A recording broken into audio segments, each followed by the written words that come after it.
Do you ever feel like the holidays just run your life? Yeah, pretty common, and I definitely relate. Centered, getting cozier.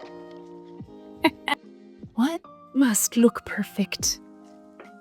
Let's talk about Thanksgiving. In that holiday, I, as a single woman with no kids, just sort of sit there twiddling my thumbs, waiting and hoping for somebody to invite me to their table. Some years that worked out great, and some years not so much. So thanks to a conversation I had recently with Geeta Nadkarni, and I tried an experiment to make this holiday my own. What would that look like, and would it actually work? Here's what happened. This video is how to take back an overwhelming holiday and make it your own. Contrary to what most people might feel, Thanksgiving was the object of dread for me. For years, I would see it as a report card on whether or not I was actually loved and cared for. If I was invited, I felt really loved and appreciated. When I was not invited, or let's say somebody canceled plans, it was the opposite. It's like, well, I guess I don't matter enough to be at somebody's table on this holiday. And there have been Thanksgivings where I just sat on my couch crying my eyes out, or just feeling blank, like, oh well. And the thing that really got to me was this horrible belief that really no one really wants me around closer than just, oh, a nice little friendly presence now and then. That really guts me. And I know it's just a belief, but it's a ugh. So what would it be like to reclaim this holiday? Is it even possible? Or will I always be at the mercy of other people's invitations? One way to find out, I sat down and I spent about 30 minutes doing some intentioning work where I checked in. What do I actually want out of this holiday? I want the sense of elegance and beauty and peacefulness that just makes it really a serene holiday. And the action that translated into for me was, I want to provide that feeling to other people in need. Specifically, a gorgeous meal, like an elegant meal, for people who could really use something like that. I followed the intention, and a few things started to shift. I reached out to a local women's shelter, a woman there, and just asked her, hey, I would love to offer you a Thanksgiving meal, like a beautiful one. Would you guys be open to that?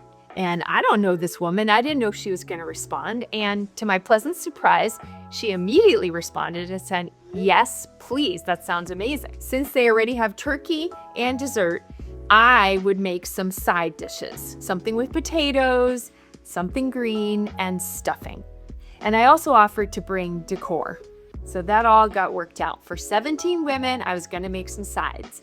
That was the agreement. And I was excited. I'm like, oh my gosh, it's happening. And this is where the magic really started to kick in. You would think that most of the journey would have to do with getting the food ready for 17 people, which was definitely a challenge for me. But I actually encountered a lot of cool things along the way, specifically around other people's generosity. So number one, I met with a gentleman, Arthur Athanas, who is part of the leadership at a local YMCA. He's also a friend, and he shared with me, hey, I make meals for huge families all the time, because he has one. And he's like, here's what you need to do with the potatoes. Here's what you need to do with some greens that you can offer. Like, this will make your life so much easier, and they're crowd pleasers. So he really helped me figure out my menu. Number two, when I shared about this with another friend of mine who's a general contractor, he said, Christina, I want to help you. This matters to me, this kind of cause, and I'm really inspired by what you're doing.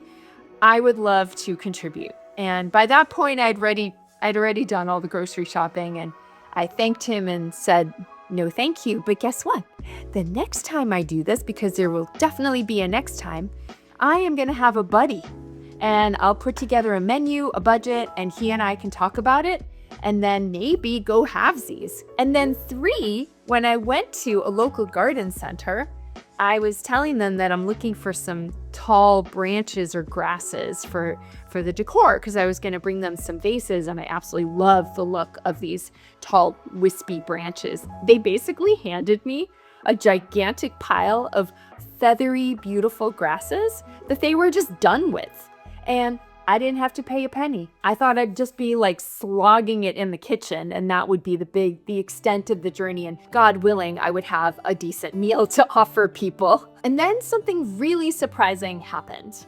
It turns out that I actually had 3 jolly Thanksgiving dinners that I got to be part of anyway. When I posted the initial video about reclaiming the holiday, a friend of mine, who I see every couple weeks, really helping me stay inspired on my creative journey, she invited me to her table, saying she always has a place at her table, no matter what. Number 2, I was so energized by this whole experiment that I decided to host a Friendsgiving on the Saturday after Thanksgiving. I had been in contact with another local friend, and she said, "Hey, by the way, our Thanksgiving is smaller this year. We'd love to have you just in case you need a place to go." And it turns out I had about an hour where I could just go over and enjoy her family before I had to go to the other celebration. Let's zoom in on the results, shall we? Cooking-wise, could I actually put something decent together for 17 people? I had 3 sides that I needed to offer and some beautiful decor. And the sides, they came together. I did a dry run the weekend before where I was putting everything in the oven, testing out different shelves, I did the Brussels sprouts first, and I decided, nah, they're not green enough and pretty enough, so I actually decided to do green bean almondine instead. Also figured out some stuff around the potatoes and how they operate in the different levels of my oven. The things you learn, how to crisp bacon. Here's all the bread, potatoes, and everything is in the fridge. All told, on the Wednesday afternoon and the Thursday morning of, it all kind of just came together. And I'm happy to say that I'm really proud of the meal that I brought together. And if I had to do it again, no problem.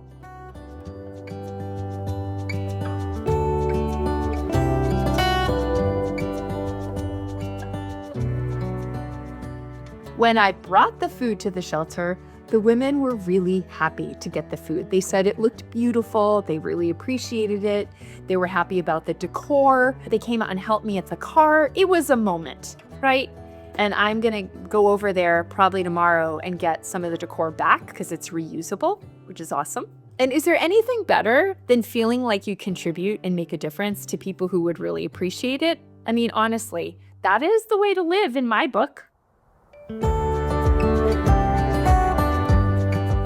I'm connected now with somebody who really wants to contribute ongoingly, I think, to things like this. So we're gonna cook up some good plans around, what would the meal look like next year, and what kind of decor could we get to make it even more magical for these women? Like, now that I have a connection and I know I can help, we're on it. And of course, the big surprise to me was all the cozy Thanksgiving Day meals that I got to be a part of anyway, right?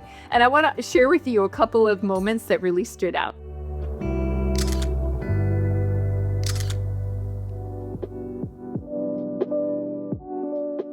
When I went down to my friend down in Norwood, Massachusetts, her 32-year-old daughter and a friend, they were both there at the table as well. One of them turned to me and said, I'm kind of obsessed with myself. Meaning she has so much self-worth that she just loves being her. And I'm just trying to wrap my brain around having that kind of self-confidence. And I pushed back a little bit because she sounded a little bit self-conscious about that. I just said, that's only an issue if you're not generous and loving with your friends and family. And she's like, yeah, that's not a problem. That's fine. She loves her peeps and they know it. And the other moment was my friend's oven had stopped working on Thanksgiving. I know. And so her lovely neighbor who was out of town offered their oven, and they baked their turkey there, the potato, all the things happened in that oven. And at some point, she asked me to go across the street and go get her husband there because he was cleaning up and it was time to sit down and all that stuff. So I wandered over and I walked right into a house and I said, Joe. And out came a couple of girls, maybe 8 years old, being like, hi. And a mom followed right after them. There's no Joe here. I had come into the wrong house. But instead of people freaking out, because I literally barged right into their Thanksgiving meal, they were all just sort of laughing their heads off, as was I. And they were telling me about their meal and how they were decorating cookies and did I want one? And it was just a moment with total strangers on a holiday like that. And to me, it's the opposite of us staying safe behind a screen.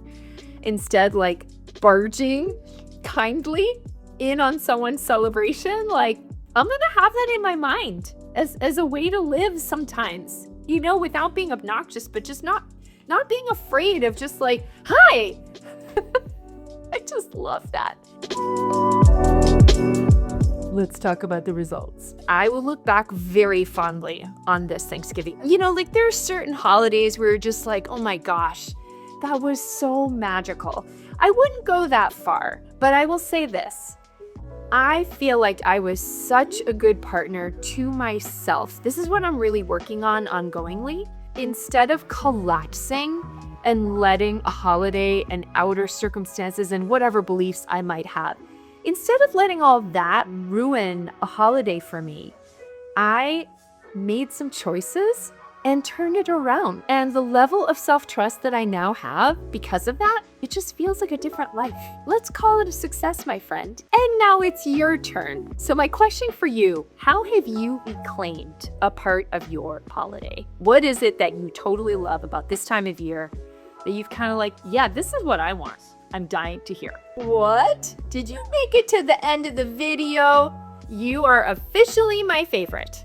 Go ahead and subscribe if you haven't already. I know you want to.